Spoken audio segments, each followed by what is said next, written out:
Today, wakasm plays Dungeon Pages Underboss, which hits Kickstarter November 28th, 2025. And hello, if you are new to my channel, I'm just a human who plays board games and video games and puts them on YouTube. It's nice to meet you. Sometimes I do reviews, sometimes I do other content, but today we are covering the new Kickstarter Dungeon Pages Underboss. If you are unfamiliar with the Dungeon Pages system, I have a lot of other videos on a lot of the other games. It's kind of a system that uses a lot of similar elements, but they all kind of have their own little unique twists to the format. Dungeon Pages was the original. It's designed by Jason Greeno and Jason Tagmeyer. They have a bunch of other games that are usually all on pnparcade.com, and you can go find a lot of other games of theirs over there. Some of the other games that use the system are Dangerous Space, Power Creep, Dungeon Pages Overland Adventures, and then now this new one, Dungeon Pages Underboss. If you are unfamiliar with the game, I'll kind of cover what the core original system did, and then I'll cover what's different with this one. We'll do a playthrough. It'll give you a pretty good idea of how the game works. Just note, I am working with an earlier copy of the rules, so there is a chance I will get something wrong, or maybe they haven't updated something yet, or maybe I just misinterpreted a rule, but it should give you like a 90% idea of how the game works. One other thing, well, two other things of note. Because this is a print and play game, if you're not familiar with what that is, you can basically go buy it, or you pay for it, you back it, and you're going to be given a PDF file, a document of the game, and you would normally go print it, and you would play it on a table. You'd have to bring your own dice, you'd have to bring a pen. It is a roll and write, so if you're not familiar with what roll and writes, then that's also what this is. You roll some dice and you write on the paper. I am playing digitally because that's how I tend to play a lot of my print and play roll and writes. I tend to play them on an iPad or a tablet or on my computer. So that's why you're seeing my setup like this. I'm sure other people who are covering it will actually physically print it and play it on a table. For whatever reason, I have enough physical board games. One of the things that I like about print and play games is that I don't actually have to have a physical component because my shelves are full of games in the house, so that's why I do it this way for a lot of these smaller one-page print and play games. So that's what you're seeing here. The other thing of note before I start covering the game, I added something for my own purposes. It's this thing over here that says trigger die. This is actually not part of the game at all, but there are a lot of little effects in this game that happen based off of a roll. I'm just calling it a trigger die. This is not something you will find in the rules. So if you're talking to me, if you're hearing me mention the trigger die, or you see me rolling the trigger die, just know that you could just re-roll any of these dice to track it. In my playthrough, I found it a little bit confusing, so I added a extra dice to track those extra rolls. So it's the only kind of disclaimer that I need to get out up front. So anyway, what is Dungeon Pages, and then what is Dungeon Pages Underboss? Well, Dungeon Pages, the original game, basically had you playing as one of these characters. Many more, actually. There was a core set of 6 characters, and then they did a whole year-long season thing where they mixed and remixed characters, added new characters, and then there was a sequel, Overland Adventures, that did even more of that.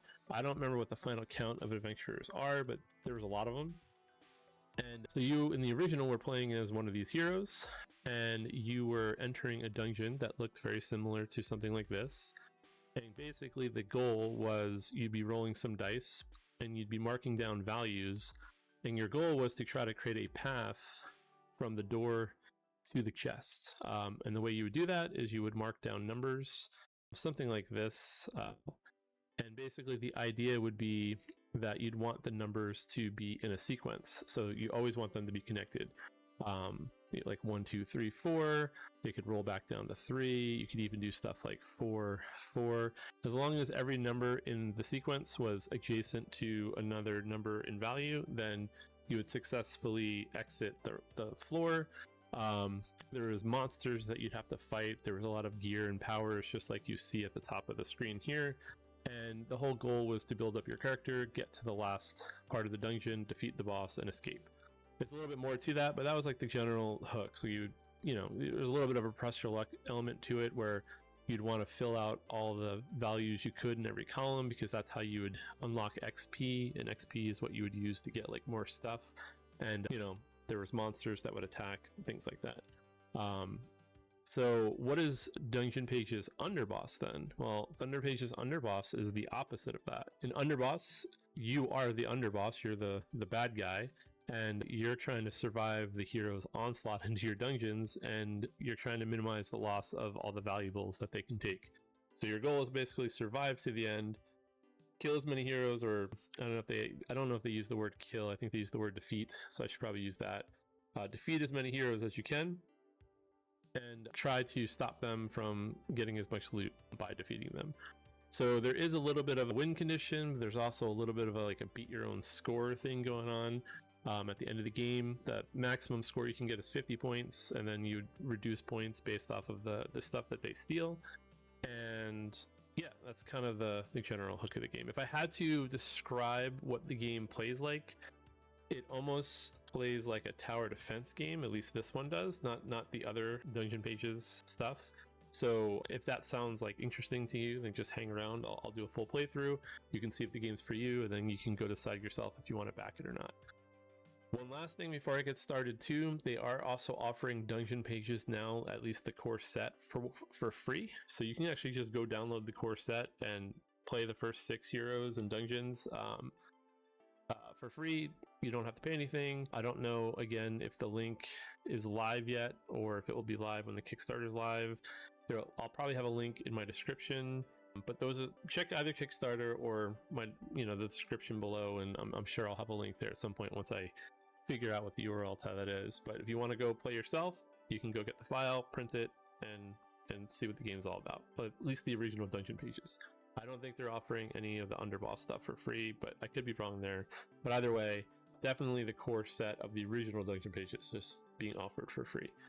All right, so let's get started. I'm going to teach the rules by playing. I think that's going to be the easiest way to do it. And if I make any mistakes, again, I apologize, but it should be a pretty close representation to how the actual game plays. All right, so to get started, before you even do anything, you're going to prepare your underboss. And the way it works is the underboss is represented here. Every underboss is going to have its own unique shape, and then inside there's going to be a symbol of the boss somewhere there. And basically what you're going to do is you're going to do 2 things. The first thing you're going to do is every dungeon has a I don't know, crystal value, I think is what they're calling it. Crystals, they look like rupees to me, but crystals, currency, whatever you want to call them, pink crystals. And you can spend these to kind of kit out your underboss. So let me explain how that works first. So you do this before you even start your first dungeon.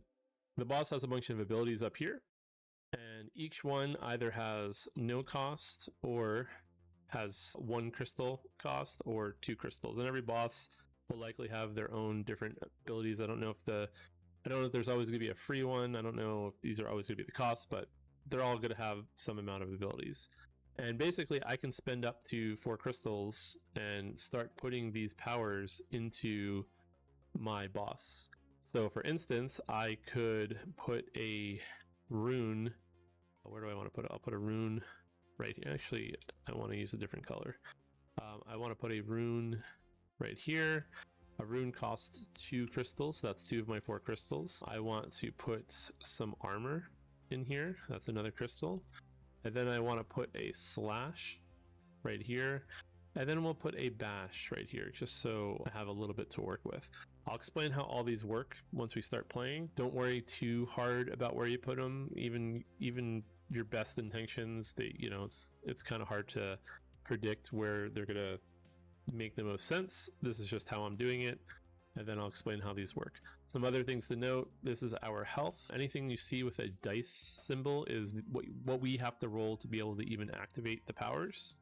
Some of these powers have specific triggers, like both of these have to do with us taking damage. So these are kind of our defensive abilities, and these are our offensive abilities. We also then have monsters that we can summon to kind of battle the heroes that enter the dungeon, and we also have traps that we can set, and they can trigger for heroes when they come in the dungeon. Monsters can be killed by the heroes, whereas traps, as far as I can tell, cannot be. Maybe there'll be heroes in the future that can, I don't know, but in this first dungeon underboss dungeon set that we have, there's nothing like that.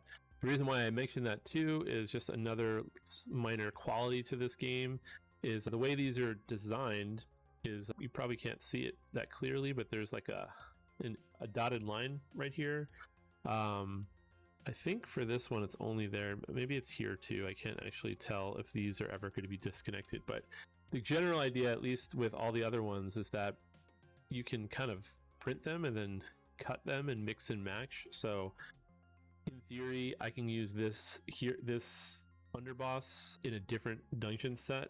And again, for this game, I don't actually know if the heroes are attached to the dungeon set, but the whole idea is that you can mix and match all these. So instead of having to do this like one time, you can get a lot more replay value by having the boss go into the other dungeons. So if there's 8 bosses, there'll probably be 8 unique dungeons, which means there'll be 64 combinations to play if you want to play through them all. That's just another little thing that is kind of cool about this game. It's a single page. They've done a lot of work into trying to make it as replayable as possible, so you can get a lot of value. And like I said, it's really cheap. It's, you're not buying a big box game. I don't know what the cost this is going to be, but I think previous ones were like $8.99 or $6.99, and then they've done stuff where they've had like an entire year's worth of new content where they were releasing a new page every week. So if you subscribe to that, which again was very affordable, I think it was like $20 when they did it, and I think you could still go get it too. I haven't looked, but I'm pretty sure on the PNP Arcade website you can go get that content too. That was like 52 different dungeons and hero combinations in addition to the core set. So I don't know what they're doing for Dungeon Pages Underboss. I don't know how many combinations they're doing. I don't know if they're doing a season, but that's just stuff to keep in mind for replayability. All right. Anyway, back to the game. So we've prepped our underboss. So now we're gonna basically go into the dungeon and we're gonna roll some dice and see how we do. So a couple of things to note too, if you're familiar with Dungeon Pages, usually you have the ability to choose the order. Like in core Dungeon Pages, I could do this one first, this one second, and this one last. That is not the case here. In this game, you have to do them from left to right. I think that has to do with these crystal currency things that you get. I'm assuming that's why. So just take note of that. You don't get to pick and choose this time. The second thing is, before you start rolling dice, you actually have to place your underboss into the map by redrawing its shape like this. You can put it anywhere you want. Like I'll use over here as an example. Like I could have put it over here if I wanted to. I could put it all the way up in the corner. Really the only restriction is when you draw it where this shape thing is, you have to put a star, or you could try to draw it if you want. You have to put something that represents that shape down here. So that's my star. And this is kind of like the heart of your boss. And really the only restriction is that star can't be on a wall. So these like dark spaces are like the only spaces that heroes and monsters can't go on. And in addition, your star can't be there. So notice that part of my underboss's shape is, covering a wall. That's totally fine. Again, using the example that I did over here, I was covering like 2 different walls. I think the only restriction is that this can't be on a wall or like on a treasure space. Like it's just, this has to be on a valid space. All right, so now we've prepped our first dungeon and we're going to start. And the way it's going to work, and I have it right above my head, the phases of the turn.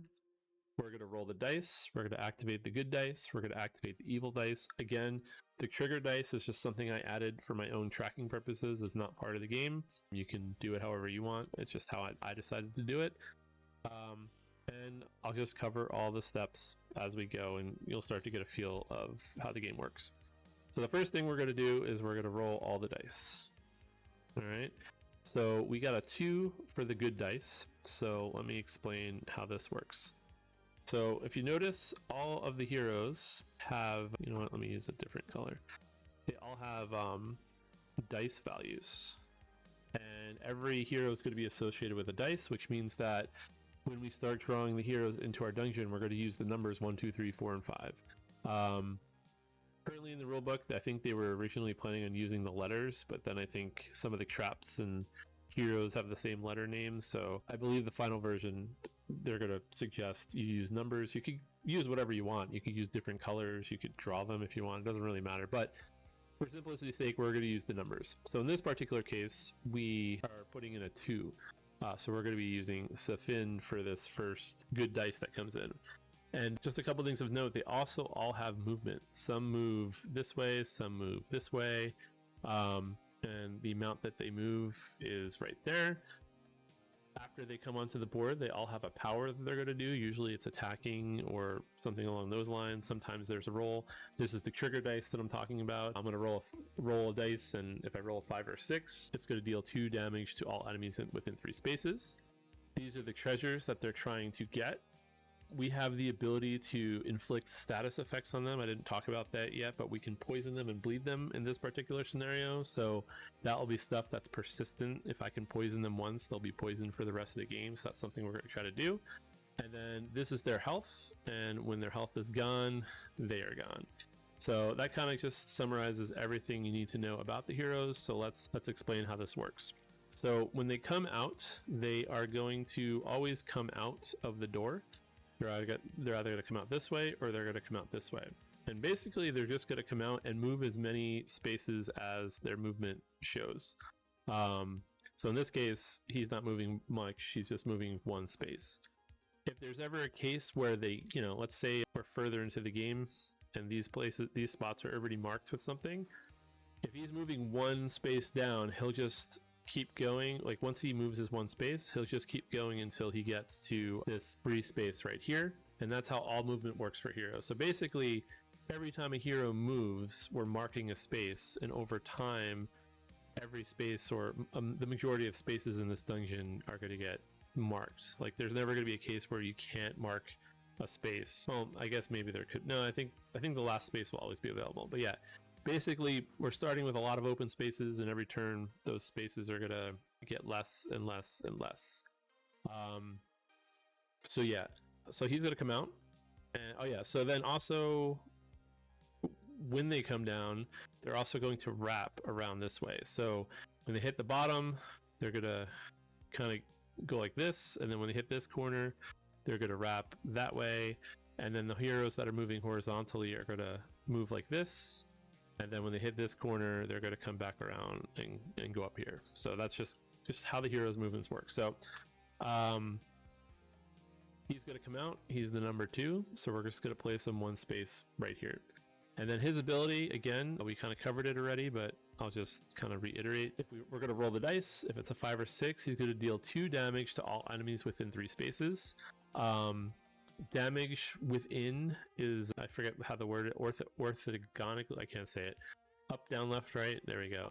So for instance, this is 3 spaces away, this is 3 spaces away, but this is not 3 spaces away because that's diagonal, but this is 3 spaces away. So he's going to basically do damage in like a triangle shape is the best way, everything here. And all of this is us, so if he hits any of these spaces, we're going to take damage. So that's how damage works when it's within. Some enemies just hit adjacent, so they'll just hit like this. Some enemies shoot diagonally. Some will surround and hit all the spaces around them. Some just target columns. Some just target rows. I think that's all the permutations. But within, 2 heroes have within. This does within, and this also does within. So that's how within works. It's just you count the spaces like this and you can deal the damage to it. All right, so a lot of explanation. Sorry I'm taking a long time. We're 20 minutes in. This will go faster, but I am a slower player when I'm talking out loud, so apologize for that. So all right, we're gonna roll our trigger die, and we rolled a 4, so they do no damage to us, so we're good. So now it's our turn. And we didn't get the best roll. I'll explain why that is. So this is the only question I have to ask them. I'm not 100% sure, but I believe we always have to use our dice. I don't think we can just choose not to use our dice.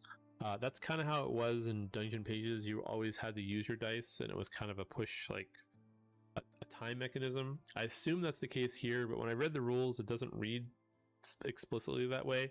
So this will be my first asterisk that when the rules come out, hopefully that's clarified or written to be a little bit clear. It's the only real question in the rules that I think I have is if we have to, but I'm going to play it as we always have to use the dice. Anyway, what can we do with our evil dice? Well, the first thing we could do is we can place a monster into the dungeon and activate it. So again, these are our monsters. We have gargoyles that activate with 1 through 6, or we have a horror shade that can activate with any 2 dice that matches these values. And that's why I was saying this is not the best roll, because I have a 1 and a 2. Notice there is no 1 dice right here, so I cannot use the 2 dice to activate a horror shade if I would want to. But let's say I could. So let's just explain what that is. So if I want to activate the gargoyle, I could put him right here. I'd write down a G, and then this gargoyle will attack and deal 1 damage to him if I put him there. And that might be something that we do. I haven't decided yet.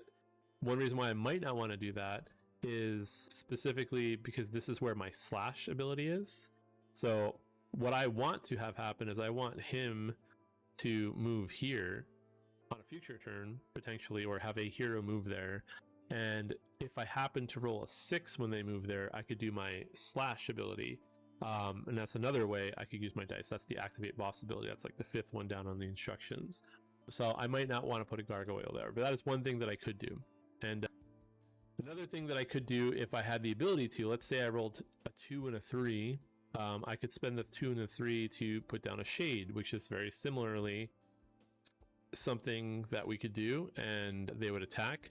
But shades also have an ability that heroes do not attack if they're in the same row as a shade. So if I had a shade here, then we wouldn't even have to roll the roll with that we rolled for his attack, because they're in the same row. So getting those guys out is a little bit defensive. But the second thing we can do with our dice is we can upgrade some of our monsters. And this one, it's only the shade. Future ones might be more than monsters, might be less monsters, I don't know. And of note, by doing so, we'll upgrade their damage. And then if we get them upgraded to this bottom one, they'll actually target 2 things adjacent to them. All the monsters we have in this game only target adjacent, but there might be monsters on future ones that attack surrounding or diagonally, or maybe they attack a random column, I don't know. But all of our monsters for this one attack adjacent. So if we upgrade them with, we upgrade this guy twice, they'll start hitting for 2. And if we upgrade them all the way, we might have a case where we can put them next to 2 heroes and they can get a lot of damage off. But it does take a lot of dice actions.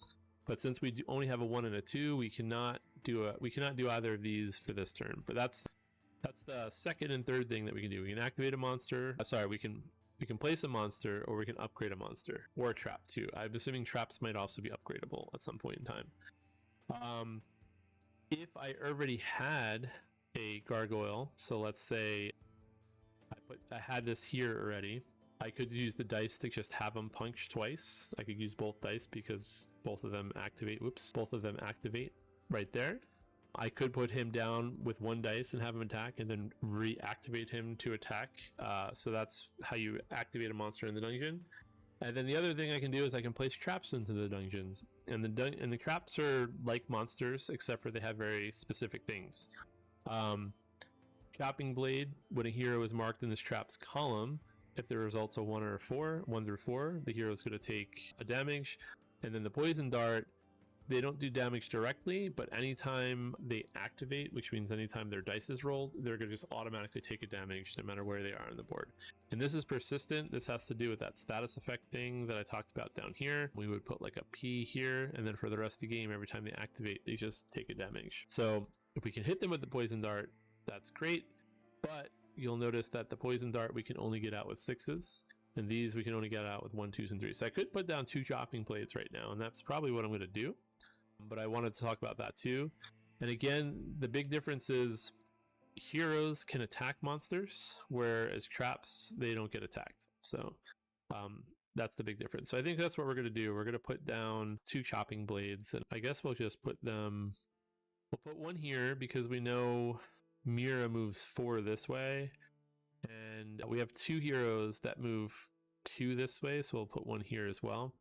And then this is just something that I do. You don't have to do this, but I found that I kept forgetting if my traps were vertically or in a row. So I just put little dashes to remind myself when we play. Anyway, that's me using my 2 dice. So that's the whole first turn. Some other things I didn't talk about.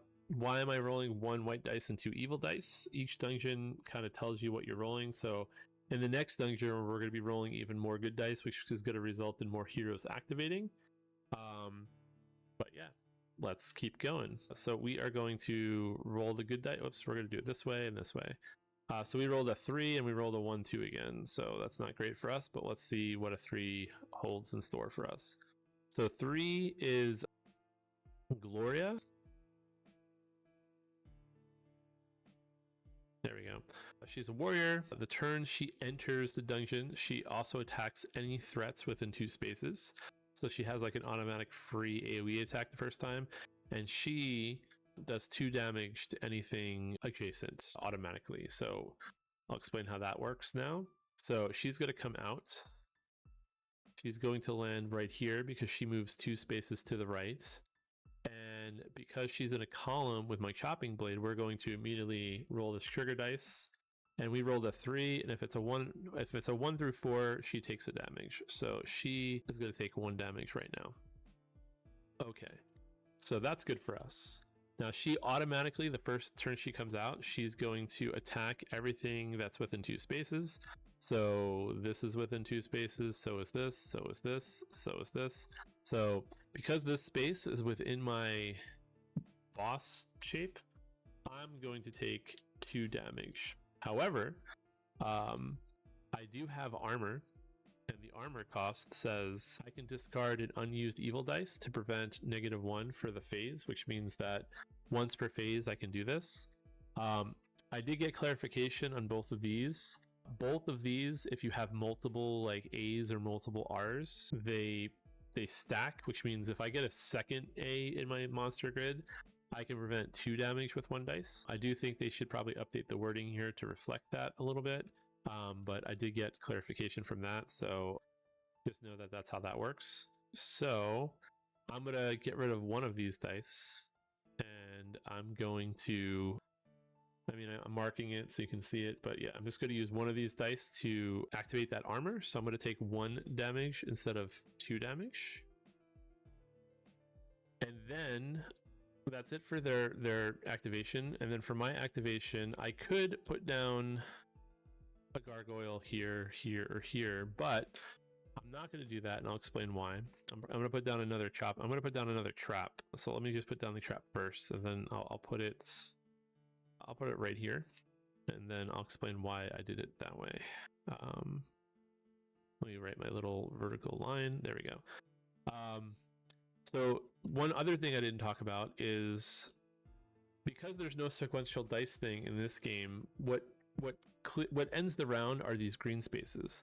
The second all of these green spaces are marked, whether it's by a hero or by me putting down like monsters, basically the round ends, the turn ends, and we're going to move on to the next dungeon. So especially for this first dungeon, I want to stay here as long as possible, because the longer I'm in here, probably the more damage I can do, the more opportunities to like poison them I'll get. So you're trying to maximize all these like free spaces that you can, but like I said, you have to use up your dice as far as I can tell. So I already put down 3 traps down here. I could have just put down a gargoyle and then punched, and I would have 3 damage on one of them, but that does require me to take up a green spot, and I don't want to do that yet. I learned the hard way in my previous playthrough that sometimes that can be really bad. Sometimes it's good, depending on, like, you know, if you have a 4 here and you have an upgraded shade, you could target both of them and do 4 damage. That's like a good use of doing that, but for our situation here, I don't want to do that yet.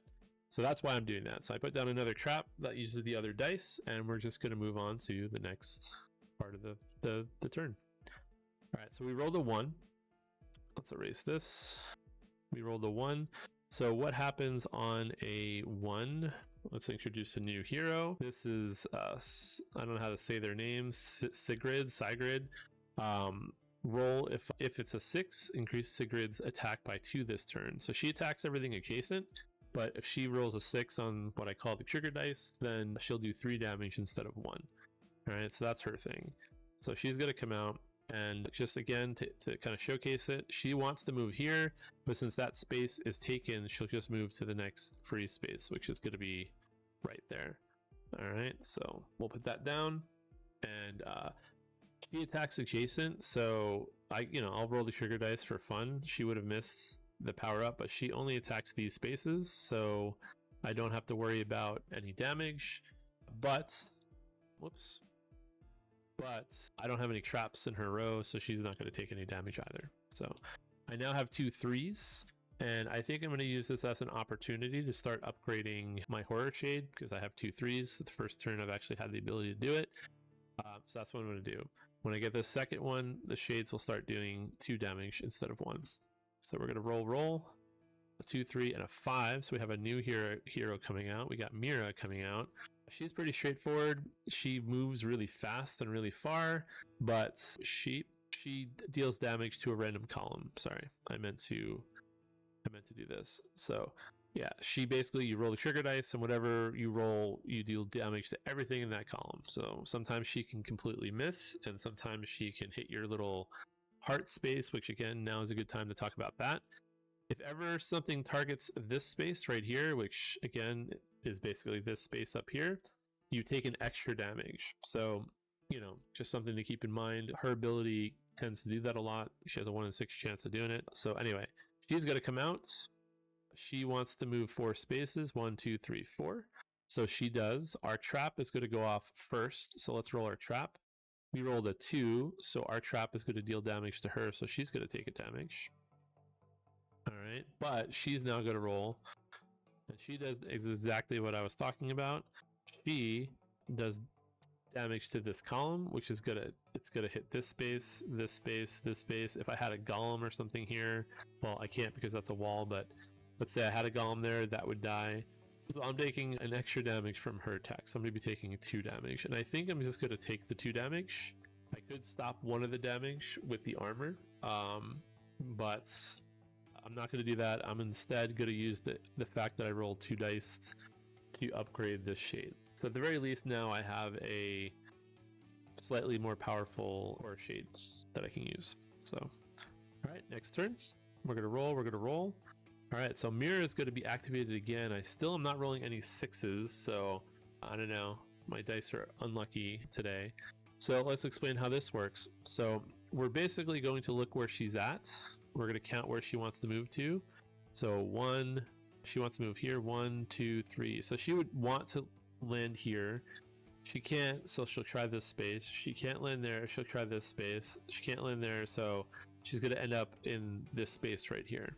She moves 4, so we're going to put her down right here, and then we're going to cross out her old space. So she's not there anymore. She's now there. She's moved 4 spaces to the right, which ended up being what, 1, 2, 3, 4, 5, 6, 7 spaces.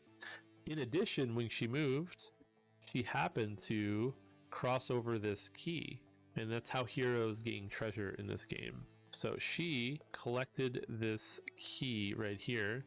I don't think we cross out the treasure. I think they all can get the same treasure. I gotta look that up actually.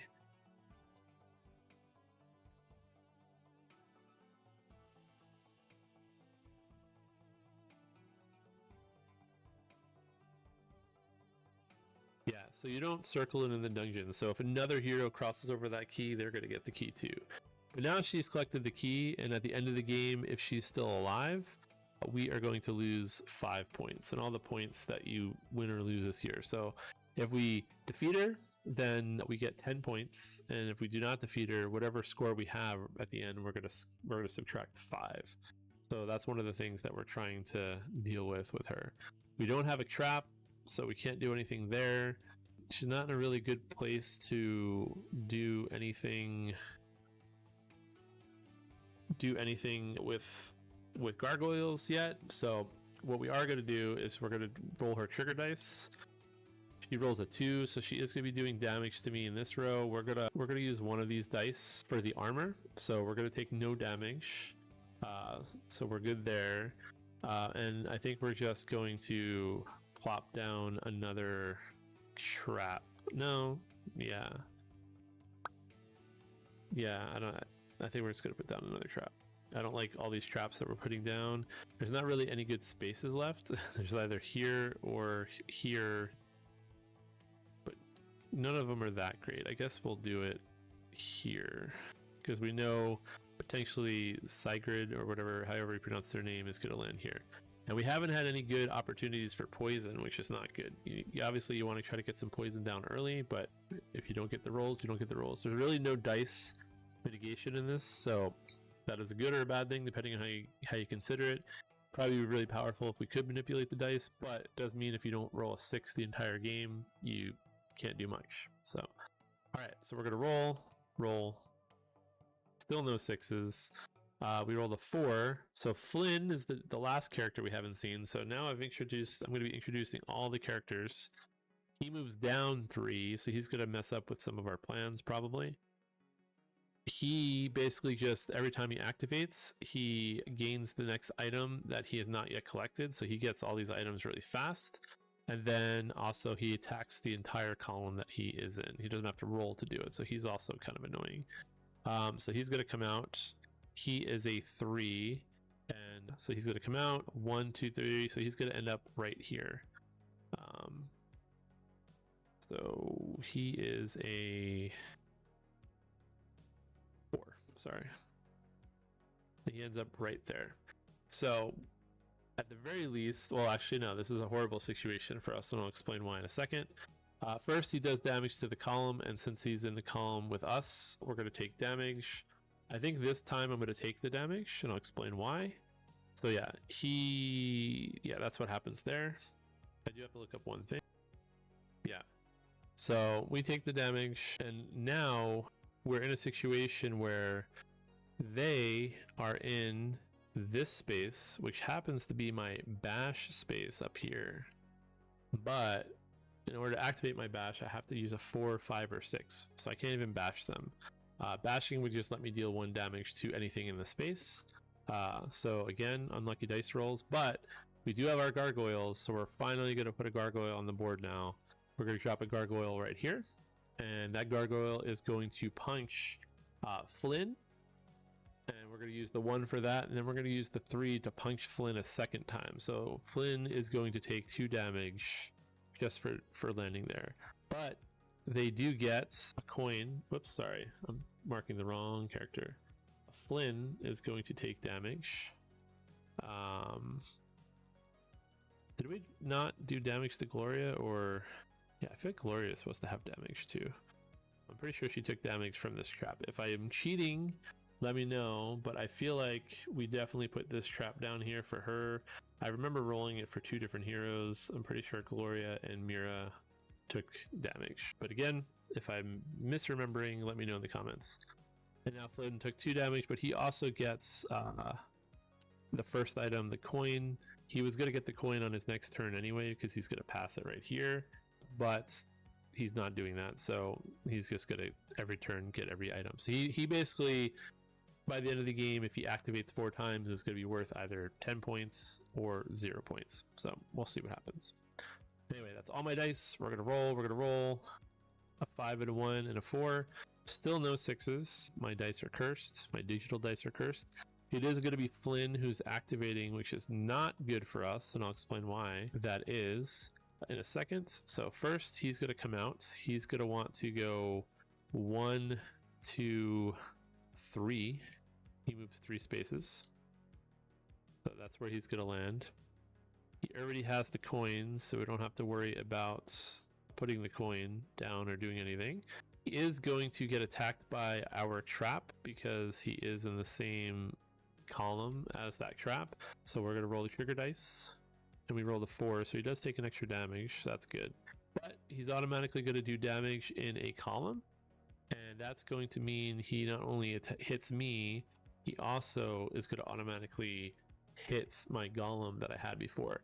had the golem stayed alive, or had he landed here, and you know, basically if another hero lands here, I could have then just used the dice to punch without having to place another golem down.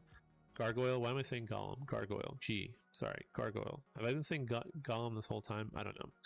It's late whenever I record these. The gargoyle, an existing gargoyle can punch, but he kills the gargoyle, so that's why that's not great for us.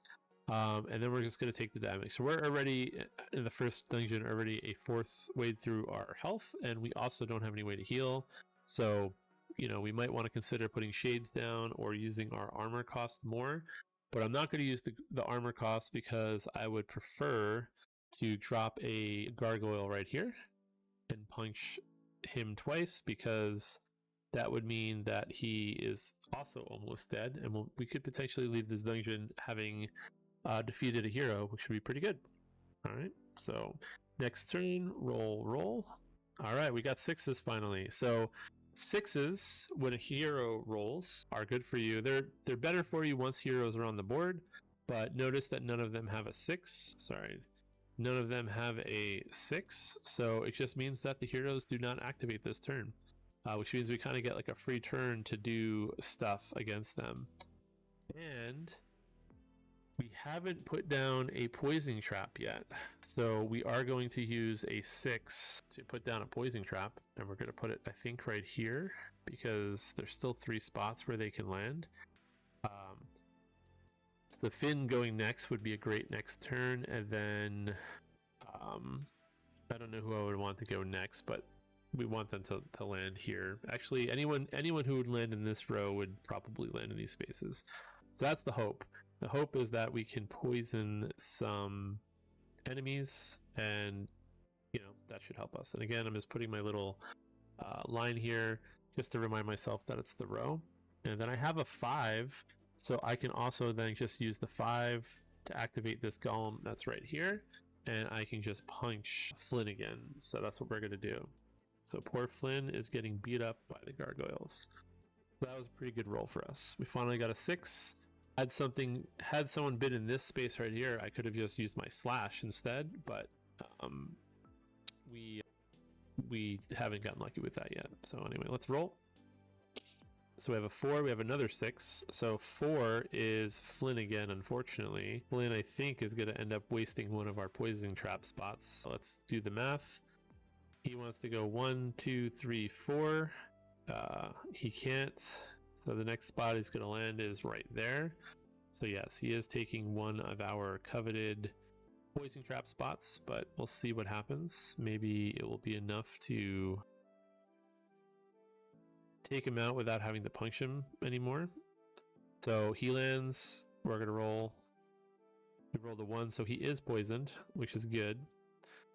So he is poisoned. So the next 2 times he's going to activate 2 more times, and then he's just going to be defeated.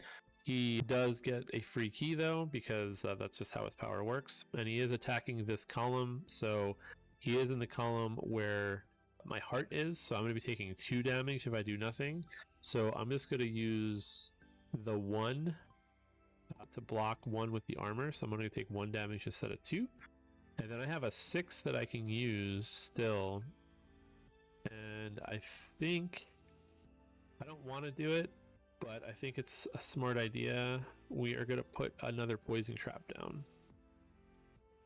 I would have rather have just punched something with something that's existing on the board, because we're starting to run out of spaces, but if we can poison someone else, it would be helpful. So that's what we did. We used 1 dice for armor, and then we used the other dice for putting down a poison trap. So we are going to roll. We're going to roll. All right, so Finn is going to activate, so that's good for us. So we're just going to move them down 1 space, and we'll X out this, and he's going to roll for. Well, I think our traps. I think traps activate before their stuff. I'm not 100% sure about that either. It says when a hero is marked in this traps roll, and then I think they do their stuff. So I think the order of operations is traps first, and then their ability second. I'm not 100% sure on that, but that's my interpretation. Again, you can read the rules on your own and interpret it how you want, but I'm pretty sure that's the order. So we are going to roll the poison dart. And we got a 2. So Safin is officially poisoned, and that should help out for the rest of the game. So two of the heroes are poisoned now. Our poison traps are working, but they're going to try to hit us, and with a 5 or a 6, they're going to do 2 damage to us. They'll actually do 3 damage to us. They got a 4, so they do not, so we're lucky. But had they rolled a 5 or a 6, they were 3 spaces away from our little heart. I'm calling it the heart. I don't think it's called the heart, but we're calling it the heart. So we would have taken 3 damage instead of 2. So this is another pretty good turn for us. And I think we are going to... This is rough. I could put a gargoyle down right here, and I could punch the fin twice, but that does waste a good poison spot, as does this. So I'm gonna do something against what I said I should never do, and I'm going to put a gargoyle right here so I could punch Mira twice. That's what I'm gonna do. I don't love it, but otherwise I have to waste 2 spaces. Does mean that we're 1 space away from them leaving, but since the heroes go this way and then this way, I think we have some time before they'll land on that. So that's my thinking there anyway. So Mira is going to take 2 damage. All right, so now we're going to roll again. Oops, we're going to roll 2 1s and a 2. All right, so Safin goes again. That's pretty good news for us. Actually, that's not good news for us because they're going to take up the extra poison spot. So we could have put a gargoyle there, and now we can't do anything to them. So yeah, it did not work out the way that we would have hoped. We would have hoped for a different hero to move forward, but that's okay. So they're going to land here. They will get attacked by this trap coming up, though. And it is a 4, so they do take a damage, and they're poisoned, so they're taking a 2nd damage. You got to remember the poison. All right. And then they're going to do their big AoE attack, and they do 5, so that's not good for us. We're going to be taking 3 damage. Yeah, we're taking 3 damage. 1, 2, 3. They can't hit any gargoyles. So yeah, we're gonna stop 1 of the 3 damage with our armor. So we're gonna take 2 damage, and then we're just gonna punch Mira with the other gargoyle that's still on the board. So not good. Not good that they got their trigger off, but what can we do? All right, so we're gonna roll. No heroes activate. That's really good for us. I could take this as a moment to try to power up a shade. If I had a good spot, I could even take it a moment to drop a shade, but I don't have any spots on the board right now where I could actually punch something with a shade. So instead, I think I'm just going to... Do I gamble and power up a shade and hope that we can use them later and get like a big powerful double hit, or do I just punch Mira twice? I think we're gonna play it. Upgrading is so much fun though, and it's like a free upgrade. But it is kind of hard to line up a double hit with the shades, because you got to roll the dice specifically, and you have to have an open spot for them. All right, I'm gonna do this for the sake of fun, not because it's a good strategy. I'm gonna upgrade just because I want to. I think the better play would have been to just punch Mira twice, but it is what it is. All right, let's roll again. All right, a 4. So the 4 is Flynn, so he's going to get poisoned. He's going to move 1, 2, 3, 4. He's going to move all the way down here. He's taking up, so again, not great because he's taking up our poison trap. Poison does nothing to him because he's already activated. I don't think he can get poisoned twice. There's no traps in this row, so he's just gonna attack us and deal 1 damage to us. So we are going to use 1 dice to block the 1 damage that he's doing to us, and then we'll use the other dice to punch Mira with this gargoyle. That's a pretty good turn, I think. If I put down a poison trap right here, then the whole round's over. So yeah, if we roll 1, 2, 3, 4, actually, yeah, no. We have a couple, we might have 1 more roll, maybe 2 rolls, depending on what we roll before this is over. So we'll see what happens. All right, so Safin is going to go, and they're going to get poisoned because they're going to take a damage because they're poisoned. They're here. They're going to wrap all the way around, up, and they're going to take this empty spot right here. There are no spots, there's nothing going on. So the only thing we have to hope for is they don't roll a 5 or a 6. All right, they missed their attack. That's good with us. And then we could punch, but we're gonna do in the name of fun, we're gonna upgrade this last spot. I don't know if we'll ever get a double hit off. We could have done 4. We could have killed Mira. We could have defeated Mira already if we would have just attacked her, but we played it risky, and it is what it is. So now I think only a 2 ends the turn. I think everything else we get an extra turn. So let's see. Let's not roll a 2. We want a 6 or not a 2. A 4 I think is good. A 4 is good because Flynn's just going to activate and he's going to die. I assume we place them and then they take the damage. They technically already had all this treasure, by the way. I just forgot to mark it. I'm going to assume that that's how it works, that they get placed on the board. So he is going to start here. He's going to move 1, 2, 3, 4. He's going to get to the key. There's going to be no free spots until this space up here. And then I think technically, I think they might even do their attack first. I don't know what an activate. I don't know if activate is if you do the whole thing. Activate a good dice in ascending order.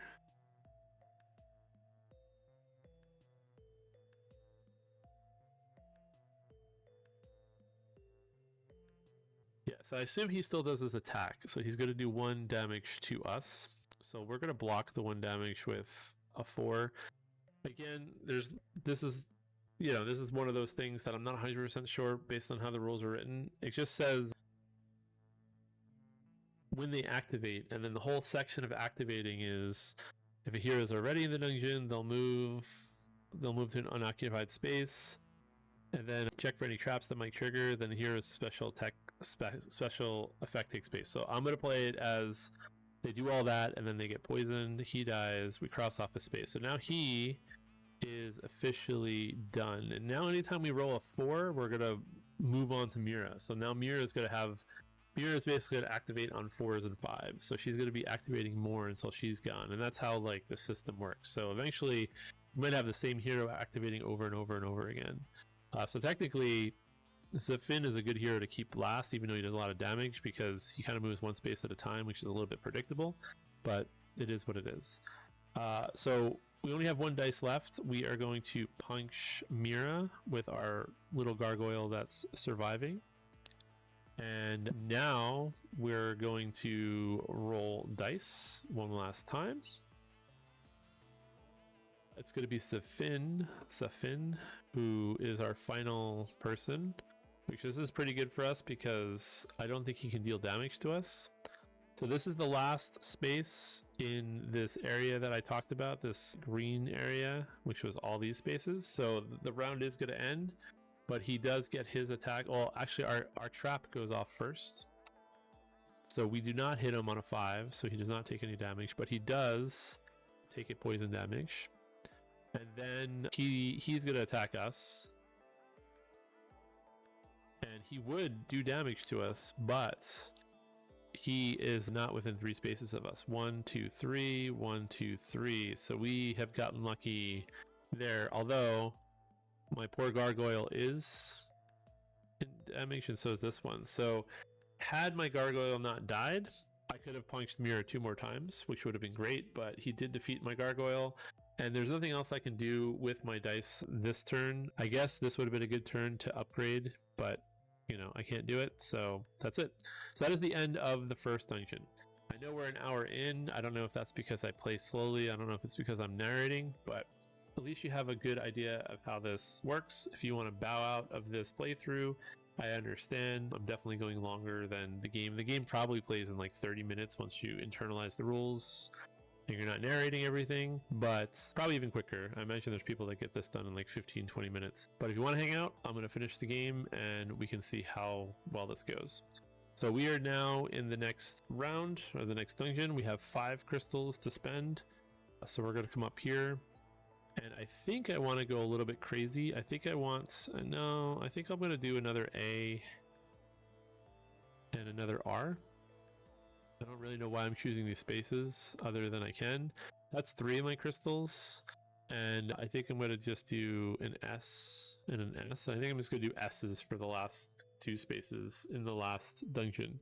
And I don't know why they give you so many crystals, because it seems very easy to spend them.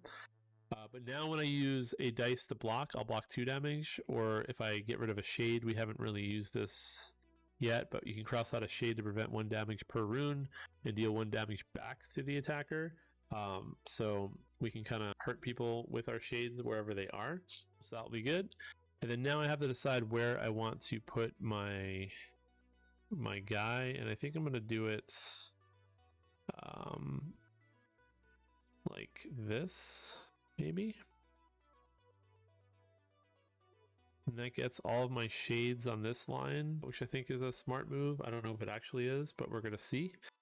And then we're adding a good dice. So now 2 heroes are going to activate every turn before we get to do anything. So we're going to see how well this goes. Maybe we can get a shade situation and do a lot of damage. We're going to find out. So let's roll. Let's roll 2 and a 2. So we're not going to get a shade situation probably, but Zafin is going to activate twice. So we talked about sometimes it's good for him to activate twice. I feel like right now is not a great time, but let's find out. So he's going to activate. He's going to roll. He rolls a 4, so he doesn't do any damage. He's going to activate. He's going to roll. He does no damage, which is good for us. But he's in a spot right now where I don't like where he's at because I don't want to put a shade here. So let's see. Let's do some math here. When Mira comes out, 1, 2, 3, 4, she's going to end up here. These guys are going to end out 1, 2, 1, 2.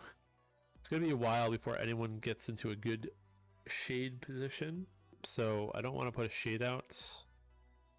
So I think I have to put out a shade, or I could put out 2 gargoyles. Yeah, I have to put out a shade. So never mind. I don't have a choice. So I'm going to put out a shade. I don't know. We're just guessing at this point. I guess here we'll put him right here. I don't think they're going to last long enough for this to be of any value, but maybe we can use them as a rune. I don't know. We'll find out. All right. So we're going to roll and we're going to roll. All right. So 1 and 2. So did we give him the 2 poison? We did not, I don't think. I hope we didn't. I hope I'm not cheating, but I'm pretty sure we didn't. Actually, we can find out pretty easily. No, we did not. Okay, so 2, no. One of the conveniences of playing digital is you can check your mistakes. So he only has one. He's gonna die on his next turn, so we don't really have to worry about him much longer. But we do have to worry about Sigrid. Sigrid. She's gonna come out. She wants to go this way. 1, 2, and she's gotta stop here. Okay, and then when she comes out, we increase her attack by 2 this turn, but she only attacks adjacent. Well, no, we roll. She roll a 6, but she's only attacking adjacent, so we're not actually taking any damage from her right now, which is pretty good. And then the Finn's gonna move, and they're gonna basically end their turn here. They're gonna roll the dice, so we're gonna see if they do damage to us. They roll a 4, so they do not. They're gonna take poison, and they're gonna die, or they're gonna be defeated, and so we don't have to deal with them anymore. And I don't think they had any treasures, so that's... I don't know if I've been forgetting to do treasures, or if only... I don't think Mira passed any treasures, did she? No, Mira passed the key, but that was it, right? Yep, no one but Flynn passed all this, I don't think. Actually, no. So Finn did have a coin. I forgot to do that earlier. But I think that's it. I think that's the only other treasure that's been taken. All right. So we activated both of them. I have a 6 and a 1. I do think we are going to plop down a poison trap. Might be a trap for us to do it this way, but I don't know. I feel like things might activate in this row, so we're gonna hope so. And everyone that was poisoned is gone, so if this does succeed, at least will be a new character that gets poisoned. All right, so we're gonna roll. No, so that was a 6, and I still have to use a 1. That's unfortunate. So we will do it. 1, 2, 3. There's 4 rows here, so I know, but this is like next to a shade. We'll do it right here. We'll put down a chopping blade. All right, we're gonna roll a double 1. So again, we're not gonna get our double target shade anytime soon. So Sigrid moves 2 spaces, so she's gonna move to here first, and again, she only punches adjacent, so she's not hitting anything, but she would have rolled a 3. Then she's gonna move 2. She's gonna stop on the coin. She's gonna want to move here, which interestingly enough is on top of our chopping blade. But now she is next to us. Let's see what she rolls. She rolls a 6, of course. Why not? Well, I can prevent 2 with the dice, so we're going to do that. So we're only going to take one damage. I guess that's not too bad. We have 2 armor. This could be worse. So we'll take 1 damage. It's only adjacent, so it's only yeah, it's 3 damage. She normally does one damage, but it's 3 because of the 6. Technically, that roll should have been for my trap, but it's fine. We'll just keep it as it is, and then we'll roll for the trap. So we roll the 6 anyway, so they take no damage because of the trap. And then they're going to activate a second time. Oh, they get a coin too. Can't forget to mark the treasures they go over in case we don't defeat them. Then they are going to wait, is this their second? That was their second activation. We already did this one. Okay, so that's it. They got the coin, and then now we have a 4 that we can activate, and I think we're just going to put down another trap. Unfortunately, I don't like doing this at all. I guess we'll put it here because I can't punch anything adjacent, but we can still hit up there, so I guess we'll do it like that. All right. And again, that's assuming that we have to use all the dice. I believe we do, though. All right, so roll. We have a 3 and a 6, so this one activates nothing, so only Gloria comes out and activates. So she moves 2 as well. So she's going to want to move to here. She can't stop there, though. So she's going to keep going until there's a free space, and she's going to stop there. So weirdly enough, there is a chance that we're going to be exiting this dungeon early because all of our heroes that are left move to the right. So unless Mira comes here and then jumps past, this poison trap will probably never trigger, I'm assuming. And yeah, we want a 3. We don't want a G for her. All right, so she ends up there. The turn she comes out, she also attacks any threats within 2 spaces. So we are within 2 spaces. Luckily, our heart is not within 2 spaces. So she's going to attack us. Yeah, I don't even know if I mean, I guess we don't have a choice, right? Do I use my shade? So I can use my armor. We'll do that. And we'll stop the 2 damage. So that's fine. But I could have also used my shade to prevent 1 damage per rune and deal 1 damage back to the attacker. I don't know if the damage is per rune, but she could at least take some damage. But I don't know. I just don't know. I feel like no enemies are gonna make it to this space. 1, 2, 1, 2. Maybe they might. If we roll the same hero, they might skip over each other. Maybe, I don't know. There's a chance if I roll the same hero twice, they might skip to this space. So I won't lose my shade. Instead, I'll just put down another poison trap, and I don't know. We'll play the odds that maybe we'll get lucky and something will land in these spaces. But if we don't do some damage to these guys soon, we're gonna have a rough time.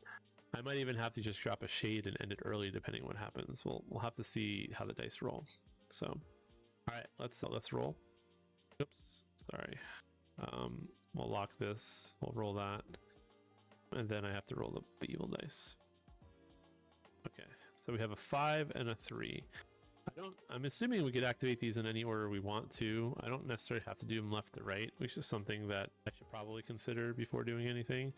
I can't activate a shade now, and I bet you I'm going to end up in a situation where we could punch 2 if we do it right.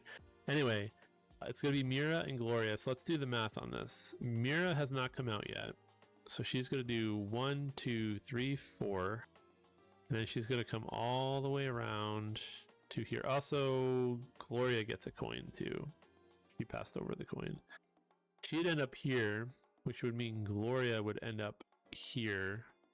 And that would mean as long we can activate somebody else next turn, as long as it's not double 1 and skip. So I think that's what we're going to do. Either way, it's going to be one then the other. So we'll just do Mira first. We'll activate her to here.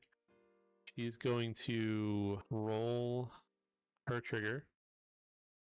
She's going to do 1 damage to us, and we will just soak up that damage. No, we're gonna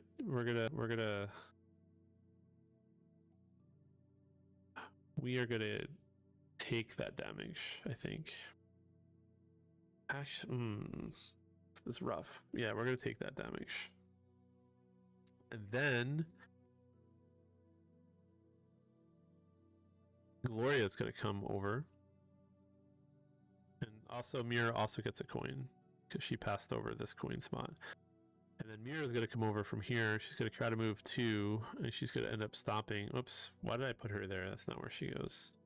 Mira belongs, oops, here, right next to, sorry.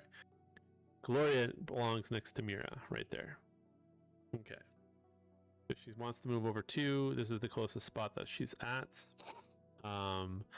And then she just does to anything adjacent. So we are adjacent. Now we're going to use our armor to stop the damage. And then we're just going to use, actually we're going to use the 6 to stop the damage. And I think we're just going to drop another sea trap here. Not great, but not the worst. And then now we're just hoping to not roll 2 1s. If we don't roll 2 1s, then we can get a couple more activations and maybe a poison out.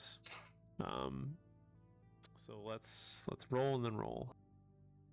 All right, 5 and a 6 is pretty good, I think. Not 100% sure. This does not activate. So Mira, who is the 5, she's going to go 1, 2, 3, 4. So she's going to end up next to our shade, which is what we wanted. Our poison trap's going to go off, and our chopping blade's going to go off. So this is for the poison. She's poisoned, and she does not take a damage, though. We kind of wanted her to take the damage. We kind of wanted it the other way, but what can we do? But she is poisoned. And then she is next to us, so now she's going to attack us. She rolls a 6, so we're going to take 1 damage, and I think we're just going to take the damage. And then we have 2 5s, which means we can finally activate the shade that's right next to her, and we can puncture for 2. So she's gonna be defeated the next time she activates. But we have not done any damage to Gloria or Sigrid yet. So same boat. We don't want 2 1s. Our best roll would be something with a 3 in it right now. So let's see what we roll. A 5 and a 1. So this is not our best roll, because it's going to end the round for us, and we're not going to get a very good use of our poison trap. And we're not going to be able to attack Sigrid at all, I don't believe. We can get 1 trap attack off, but that's going to be it. So anyway, let's activate Mira first then. And Mira is going to move 4 spaces, 1, 2, 3, 4. She's gonna get both the gem and the key. She already has the key. She's gonna land here. But because she's poisoned, she's going to die this turn anyway, so it doesn't really matter if we do the trap or the poison trap. But she would have gotten this, but since she's dying, it's not going to really matter. So yeah, she's just going to attack us. And she's going to totally miss, which is helpful because she attacked this column. And we're not there, so that's good. I don't think anything attacked this shade before. I might have missed it, and she might have attacked this shade before, and if I did, I apologize. I can't remember what column she attacked and was successful in. I do have to remember that for the column attacks, shades and gargoyles do get damaged. Sometimes it's easy to forget. So if I did do that, she technically might still have 2 health left, but I don't think it would matter because she's poisoned and it should be fine. And then Sigrid's gonna go, and they're gonna land here. And the best we can do is do our trap. She is going to take a damage, so at least she finally has some damage on the board. And then she attacks us. She does 1 by default, and she only does 1.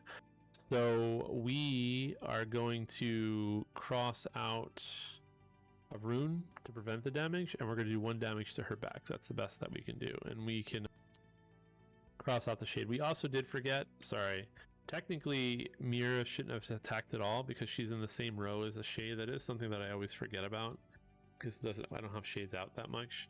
Technically her miss attack shouldn't even have happened. That is a power. Heroes do not attack in a row with 1 or more shades. So maybe I should be using shades more often, but I have a lot of health and I have a lot of ways to stop damage, so it's not that big of a deal. Either way, we're crossing out this shade using our rune to deal 1 damage back. And like I said, I don't know if we cross out 2, if we prevent 2 damage, if it's 2 damage back. I'm interpreting it as prevent 1 damage per rune and then just deal 1 damage back every single time. So we have a lot of health to get through on these 2 heroes that are left. Mira is gone, but we still have to get through all of this and all of this in this last dungeon. So we're just going to kind of speed through it now and see how we do. So for this last dungeon, we're just going to do an S and then an S. And we're going to hope that, oh, we totally forgot. I wonder if I had the ability to do it before. We totally could have bled. I don't know if when they landed here, if we had a 6, I bet you we did and we totally forgot about it. That's a disappointing thing. I bet you when we put this trap down, we had the ability to slash, and I bet you here I had the ability to bash as well. So I technically didn't need to activate this shade, but yep, totally forgot that I have slash. So I have to remember if I roll 6s. I feel like if I watched the replay, I had the opportunity to slash when Gloria was there. So I don't know. Hopefully we don't make that mistake again because we might lose. All right, so I think we're gonna put our hero here because that's a lot of spaces they have to go in, and that's a lot of potential slashes to maybe bleed them. Actually, I can't do that because I can't put the heart there. So I guess we'll do it like this. This is basically the same thing, but slightly better.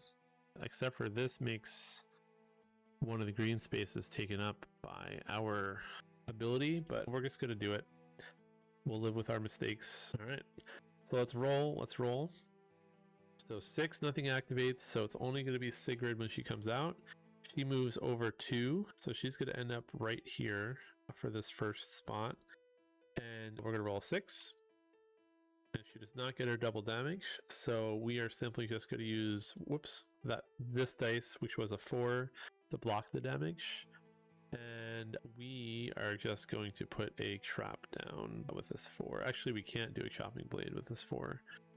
The only thing we can do is put down a gargoyle, which is not great for us. 1, 2, 1, 2. I guess we'll put the gargoyle here. No, I'll put the gargoyle here.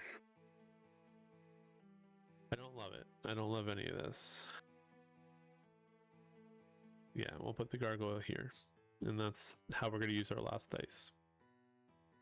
All right, so we're going to roll and roll again. All right, we got double sixes, so heroes don't activate at all. This is actually a bad situation for us because we can't really do anything unless I take up one of these green spots. And even if I take up the green spot, I can only do it with a gargoyle. I guess I have to do this, which means I should have put this gargoyle here last turn, but I didn't know this was going to happen. But we do need to get damage out, and I don't want to have to put out 2 gargoyles. So we're going to do this, and we're just going to do 2 damage to Sigrid. If we keep rolling 6s, this is great, but we just did waste a green spot to do this, so we might regret it later. And we can't even put down a shade, which also would have been better. So let's roll and roll. So yeah, not optimal. All right, so we're just going to move Sigrid out first, I think that's the smarter play. So she's going to go from here to this spot right here. She's going to attack adjacent. She does no damage. She'll roll. She would have done more damage, but she missed. And then Gloria's going to come out, and she's going to cross over the coin and the bottle to here. So she gets both of those. She gets the coin. She already has the coin. She's going to get the bottle. And then we're going to cross that out. And now... Alright. This probably won't work out the way that I want it to, but I think we're going to put a shade down right here.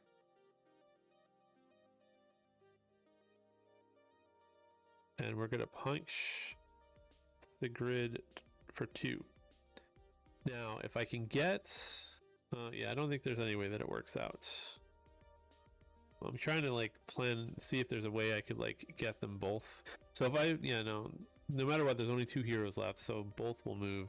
I thought if I activated a 3, if I get a 6 and a 3 on the next roll, that will be great, because then she'll end up here and I can punch them both. And I would have to get 2 evil dice that line up with the gargoyle, or with the shade. So that's my hope. On this next roll, my hope is to get a 6 and a 3, and then, 2, 3, 4, and 5 up here. That would be the dream roll right now. I don't think it's going to happen. And I haven't had the opportunity to put a poison down, and this is like the row we want the poison to activate, so it is what it is. Let's roll. A 5 and a 3. We almost got what we wanted. So the 5 is going to be the 1, so we're activating them both again. But also I didn't get good evil dice for my plan anyway, so I can't activate the shade. Maybe I can activate the gargoyle this turn. We'll see. We'll do, actually, the turn that she enters the dungeon, she attacks any threats with 2 spaces. Yes. So she actually would have killed this gargoyle when she came out. We actually could have done that the other way. Let's do it the other way. I forgot that that happens when she comes out. It didn't really change anything other than who takes the damage. So let's do this smartly. She could have come out first. And then they could have came here. That would have been adjacent doing nothing, and then she's within 2, and then I would drop the shade down, do 2 damage to her instead. And the only difference is she gets the bottle, but they're both getting the bottle this turn anyway, so it doesn't really matter. All right, so now we're going to activate them both again. We'll do her, both of them attack adjacent, right? Yeah, so it doesn't really matter. This shade is going to die, but we can sacrifice. We cannot sacrifice. To prevent 1 damage per rune. Yeah, I think we can. No, we can only do that if they attack us. So yeah, we can. I don't think we can use our rune to save our monsters. So it's going to be a 1 and then a 3. They both move from where they're at. They both attack adjacent, and the shade's gonna die. Actually, no, the shade does not die because they don't attack in the same row as a shade. Interesting, but I don't have the ability to activate the shade. That actually could have been really good for us, but unfortunately, no dice there. If this would have been really good if this was a 2, 3, 4, or 5. So now I have to use 2 dice up in places I don't really want to use 2 dice, which is unfortunate. I guess we're gonna put down traps, I guess. I don't really see a reason to put down a gargoyle. Oh, we could put a gargoyle right here and just punch twice. Yeah, I think that's the smarter play, actually. I didn't think of that. We'll put a gargoyle here. Because they're not going to be able to kill this gargoyle next turn, so that's actually pretty good. And then we'll just do 2 damage to Gloria. So boom, boom. So yeah, that's actually not too bad. All right, so we're gonna roll. We're gonna roll. No 3s, so they're both going to activate. The order here doesn't really matter too much, so we're gonna do 1 and then 3. Neither of them deal any damage because of this shade rule of heroes do not attack in the same row. We didn't get any poison traps down, but we can double attack Sigrid with our gargoyle, so we're going to do that. So we're getting close. I don't know if we're going to be able to get 9 damage out before they escape, but we are going to try. All right, so they moved. We're going to roll. Same thing, 1-3. They're actually getting their dice. All right, so order might matter here now. I don't think it really does, though. We don't have any shades up here. We don't have any traps. So we're just, who's closer to dying? Sigrid. So I think we're going to do it like Sigrid's going to go first. She's going to roll. Did not roll a 6, so she just does 1 damage to me. I think we're just going to take the 1 damage. And then, actually, yeah, order here does matter. We want Gloria to be done first because she does 2 damage to everything. So, actually, we don't have a choice. No matter what happens, Gloria ends up here and Sigrid ends up here. So yeah, we don't have a choice. So 1, 3. And then we're going to put a gargoyle. I could put a gargoyle here and punch her twice. Yeah, and I gotta retake the damage. I gotta take 1 damage, and then she hits us for 2. I think we're just gonna take the 2 damage. No, we're gonna take no damage. We're gonna use our boss ability finally. Cross out a shade to prevent 2 damage. And we're going to deal 1 damage back to Gloria. And then we're going to put a gargoyle down here. And we're going to punch Sigrid twice, I think. I could have put it up here and punched Gloria twice, which might have been smarter, but this is what we're doing. All right. We're going to roll and roll. Alright, so 4 and 5 means that this is going to be Sigrid activating twice because they're going to skip down the Sigrid. Alright, so she's going to move to here first, and then she's going to punch us for 1. We're going to take the damage. And then she's going to move to here. And she is going to... what is she going to do? She's going to roll. She's going to punch us for 1. We're going to take the damage. So we got 6 health left. And then I think with the 4 and the 3, we're just going to plop down a shade. And we're going to punch her for 2. And Sigrid is no more. So we only have Gloria left to finish. I think we're going to be okay. I don't know. I believe we're going to be okay, though. I don't know what I was worried about. All right, so we're going to roll. We're going to roll. 2 1s. They're going to both be Gloria. So Gloria is going to first move here next to the gargoyle. She's going to eliminate the gargoyle. She's going to attack us for 2. We're going to cross off this shade, prevent 2 damage, and deal 1 damage back to her. And then she's going to move 2 damage, or not move 2 damage. She's going to move 2 spaces to here, and she's going to do 3 damage to us. And I think we're just going to take the damage. 1, 2, 3, and that's going to give us an opportunity to drop down a shade right next to her. And we're going to puncture for 2. We never got that double combo that we spent all that time upgrading for. So now, if she takes 1 more damage, we win, but we do have a problem now. I'm seeing the problem. Yeah. This is going to be not good. I don't think we have the ability to actually do any more damage to her unless she... Do we have any traps? We didn't set any traps. Unless we set a poison trap next turn and she lands here.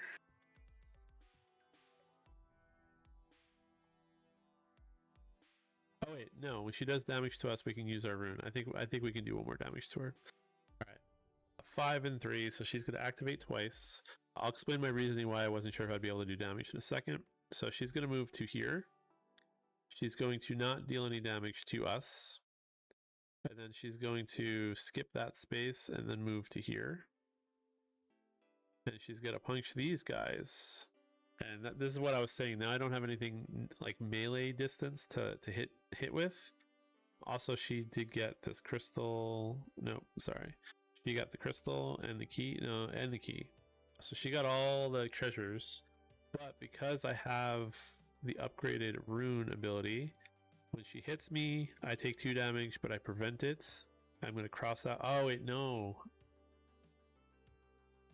No. She just killed the shade.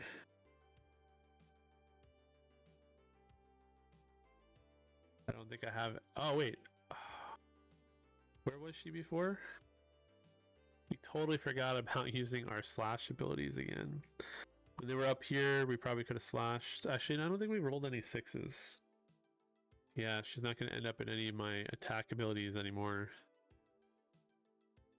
Yeah, I think we lost. I think no matter what we do now, we lose. Because we actually have to fill these spaces up with traps. So I think we were 1 point away from winning. So yeah, we can't do any damage back because we don't have any shades to cross out because she punched that shade. But we had to put a shade there to do damage to her, I think. I don't think we had a choice. We couldn't have like put it somewhere else. Yeah, so I think that's gonna be it. I have to put down a gargoyle twice or a chopping blade and a gargoyle. So I have to do this. Boom and boom. Yeah, because I can't put down a shade. I don't have the right dice for a shade. So she's gonna escape right now anyway, and I can't do any extra damage. So she's gonna get away, unfortunately.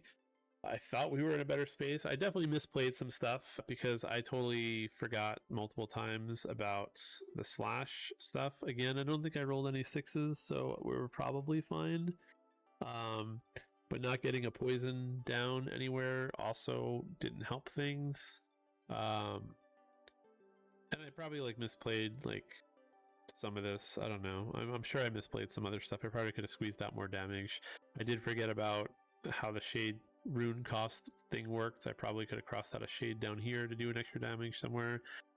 If I didn't waste these 2 turns upgrading this trap, I would have killed Mirror way sooner, which would have meant we would have had more time to deal damage. So very possible to get a 50, but the final score is going to be we'll do it in blue, a 40, because Gloria did get all the treasures, and we get 10 points per hero that we defeat. And then actually no, so we actually get 30 points. Womp womp. 30 points because we have 40 and then we lose 10 because she stole 4 treasures. So anyway, that is Dungeon Pages Underboss. I hope I gave you a general idea how to play. Way longer than it seems because of me talking, but I guarantee you when you just play it like and not record yourself talking, it will be a faster playthrough, probably like 20 minutes. I'd say you can get it down to pretty easily. And then last but not least, just for my own channel stuff, I do have a Patreon. I do have a couple Patreon patrons that I just want to thank. Thank you, Sloth Bear and Kumagoro. I appreciate you. If you would like to support this channel, feel free to become a Patreon person. I do all of this as a hobby. I am not super professional, so, you know, feel free not to do that. You could also help by liking and subscribing and leaving comments. Just try to keep the comments nice. I appreciate it. Other than that, I hope you go and back Dungeon Pages after this playthrough. I hope it helped you learn at least the general idea of the game. I do think I like this system a lot, just because it feels very tower defense-y to me, and I'm a big tower defense person. It does think that you can't do much with the rolls, but again, there is room for some decision making with how you activate the heroes and trying to pre-plan where they might land, to like coordinate shades and traps and whatnot. But there is a little bit of luck of the dice, you know, as you saw, like in the second dungeon, I kept re-rolling the same heroes, so I didn't get like to really leverage my poison traps as much as I hoped. I think it was the first dungeon actually where that happened. So yeah. Anyway, that's Dungeon Pages Underboss. Go back it. You won't regret it, I don't think. And I will see you next time. Thanks for watching.